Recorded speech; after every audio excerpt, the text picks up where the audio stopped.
The last thing I expected to see when I walked into the bar was my own girlfriend, Maya. I was just there to pick up a takeout order after a long day. She was supposed to be having a quiet girls' night in with her friends, watching movies. At least that's what she told me. But there she was, holding court at a corner table with her 3 best friends, all of them laughing loudly.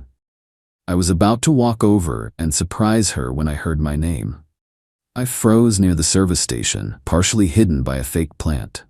"He is so clueless. It's almost sad," Maya said, taking a big gulp of her drink. Her voice was loud, designed to be heard by her audience.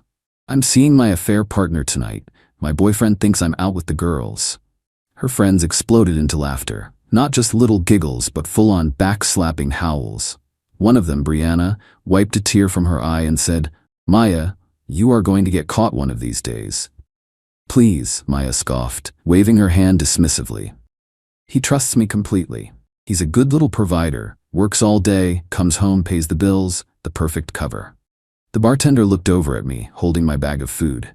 He had a pitying look on his face. He'd heard it too, the whole conversation. I just gave him a small, tight nod, walked over to the register, and pulled out my wallet. As I paid, I could still hear them. They were talking about the guy. His name was apparently Greg. I didn't say a word to them. I didn't storm over and make a scene. What would have been the point? To give them the drama they so clearly craved? No. Something inside me went completely silent and focused. The hurt was there, a deep, cold ache, but on the surface, there was only clarity. I walked out of that bar, got into my car, and just sat there for a minute, the smell of my now unappetizing dinner filling the air. She wasn't just cheating. She was bragging about it. She was mocking me, our life, everything I thought we were building. And her friends, her support system were cheering her on. My mind started working. Greg. I didn't know a Greg, but I knew how to find him. Maya was smart, but she was also arrogant. Arrogance makes people sloppy. I drove home, my mind a blank slate of cold calculation. The plan wasn't fully formed yet, but the foundation was there. She thought I was clueless. I was about to show her just how much I could figure out when properly motivated. When I got back to our apartment, I put the food in the fridge and went straight to her laptop, which she always left on the desk in our spare room. It was password protected, but after 3 years together, I knew her patterns. Her dog's name plus her birth year. I was in. It didn't take long. Her social media messages were a goldmine. Greg wasn't just some random guy. He was a colleague from her old job. A quick search of his name brought up his profile. He was older, maybe in his late 40s, and his profile picture was a smiling shot of him with his arm around a woman. His wife. Her name was Sandra. They had 2 kids, both in high school. The pieces clicked into place. This wasn't just a simple affair. This was a messy, multi-level betrayal. I scrolled through Sandra's public profile. It was full of family photos, posts about her kids, soccer games, and proud updates about her husband's career. She looked like a nice person who had no idea her world was about to be blown apart. I looked at the message history between Maya and Greg. They were planning to meet at his place tonight after his wife and kids had left for a weekend trip to visit family. He had sent her the address.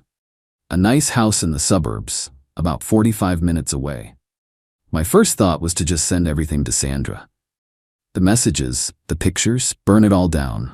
But that felt too simple, too easy. Maya and Greg deserved more than just an angry text message.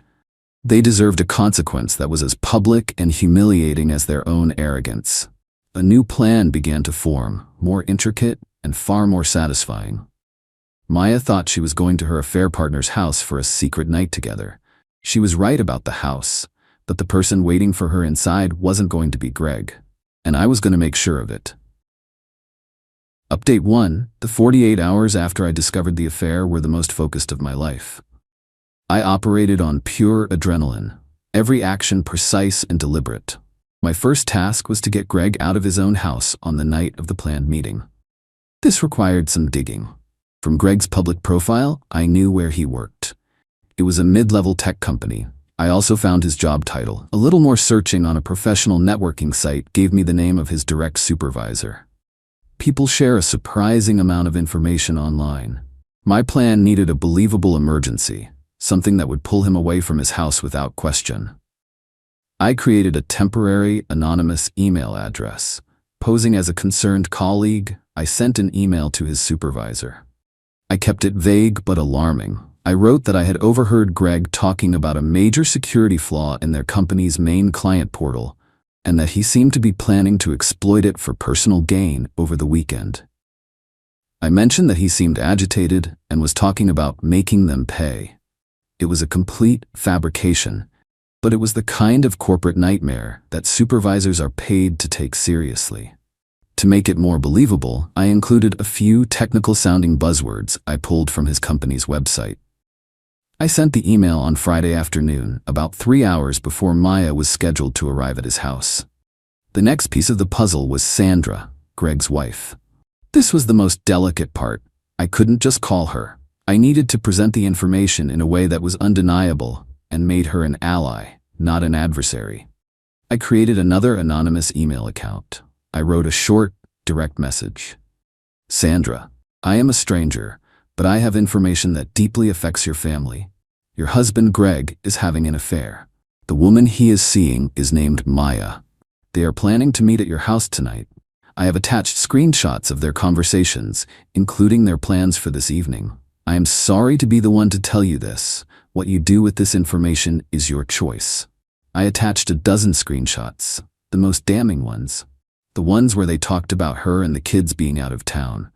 The ones where they made fun of me. I sent the email and then deleted the account. The message was delivered.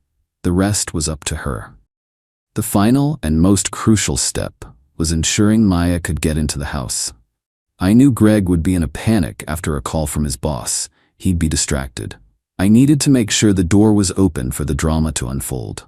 I used a simple text spoofing app, a tool that lets you send a message that appears to come from another number. I set it to Maya's number and sent a message to Greg. Hey, running a little late. Leave the back door unlocked for me. Can't wait to see you. It was her style.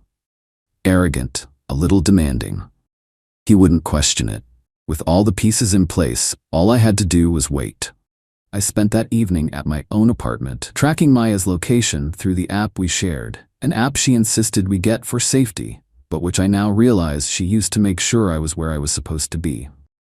I watched her little icon travel across the city, heading towards the suburbs. Around 8:30 p.m., my phone rang. It was a number I didn't recognize. I let it go to voicemail. A minute later, a message popped up. It was from Sandra. Thank you, it said. That was all. At 9:15 p.m., Maya's icon arrived at Greg's address. I imagined her walking up to the house, full of excitement and anticipation. I imagined her finding the back door unlocked, just as she had asked.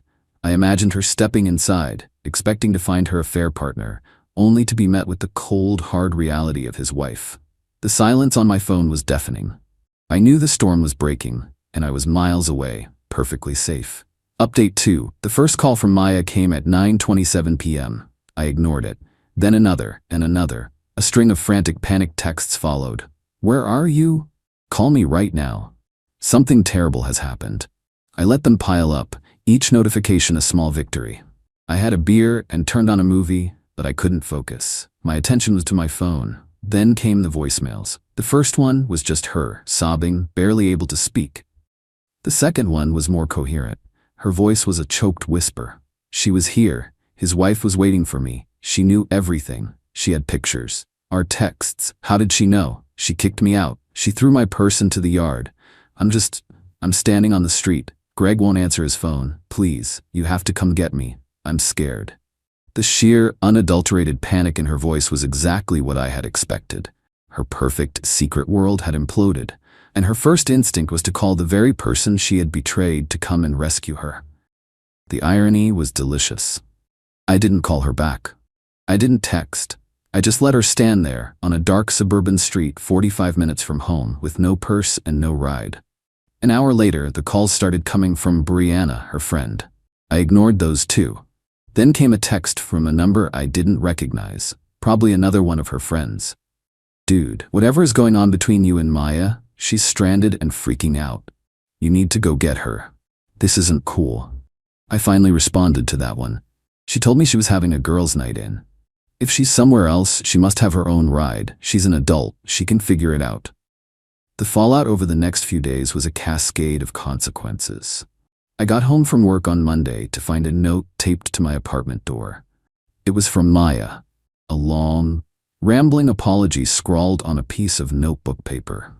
She wrote that she had made a terrible mistake, that Greg meant nothing, and that she was terrified of losing me. She said she had to get a ride home from the police after a neighbor called about a woman crying on the sidewalk. I took the note, crumpled it up, and threw it in the trash.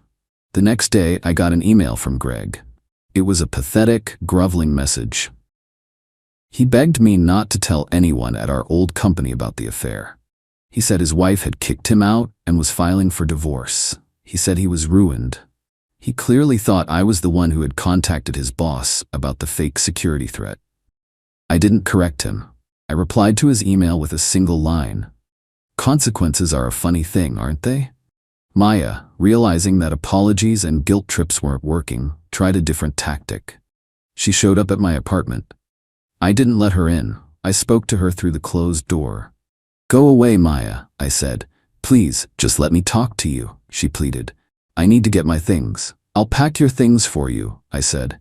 "Send me a mailing address. You're not coming back in here." She started screaming then, calling me a monster, saying I had set her up, that I had ruined her life. I just walked away from the door and put on my headphones. The true beauty of the plan was its deniability. I never directly contacted her. I never directly contacted Greg after the initial setup. I just created the conditions for their own actions to destroy them. Sandra was the one who confronted her. Greg's boss was the one who called him into an emergency meeting. All I did was connect the dots. The smear campaign started soon after.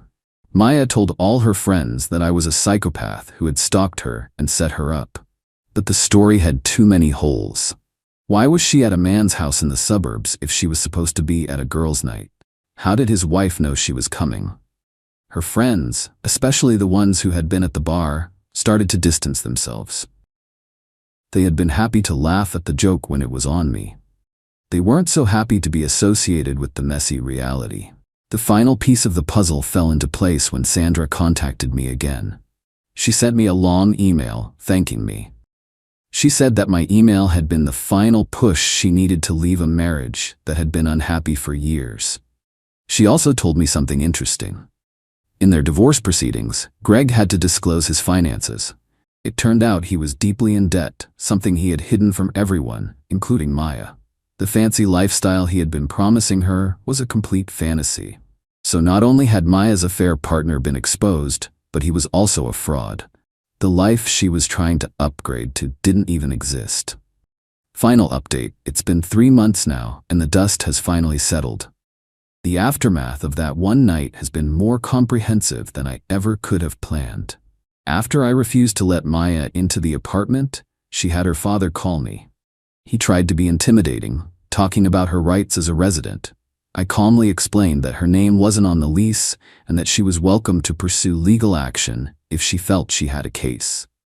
He backed down pretty quickly. I packed up every last one of her belongings into boxes. I took pictures of everything for my own records. She sent me a P.O. box address and I shipped it all to her at my own expense. It was the last dollar of my money she would ever see. Her life, from what I've heard, has completely unraveled. She couldn't afford to get her own place, so she had to move back in with her parents. The friend group that had been her echo chamber shattered. Brianna and the others, faced with the ugly reality of Maya's choices, slowly faded away. No one wanted to be tethered to that kind of drama, especially when it turned out Maya had been lying to them about Greg's financial situation and marital status. Greg's life imploded just as spectacularly. He and Sandra are in the middle of a very messy divorce. Sandra, armed with the evidence of his infidelity, has the upper hand. He apparently did get into serious trouble at work over the security threat email. Even though it was fake, the investigation into his work habits uncovered other unrelated issues, and he was let go. Last I heard, he was living in a cheap rental and struggling to find a new job. About a month ago, I got a long handwritten letter from Maya. It was different from her earlier apologies. It was the letter of someone who has hit rock bottom and has no one left to blame but themselves. She admitted everything: the arrogance, The lies, the way she used me. She said she finally understood the damage she had caused. She didn't ask for me back. She just said she was sorry. I read the letter and felt nothing. Not anger, not satisfaction, just a quiet sense of finality. The person who wrote that letter was a stranger to me. The person I had loved was a character she had been playing. I'm still in the same apartment. It feels bigger now, cleaner. I've reconnected with my own friends and family, and I've been focusing on my work. The whole experience taught me a hard lesson about trust, but it also taught me about my own strength. I didn't need to yell or break things or get even in a petty way. I just needed to be smarter. The revenge wasn't about the confrontation in Greg's house. It was about the quiet, inevitable collapse that followed. It was about watching someone who thought they were in complete control realize they had no control at all. Maya bragged to her friends that she was seeing her affair partner. And she did. She just never considered that his wife would be there to greet her. She thought I was the clueless boyfriend.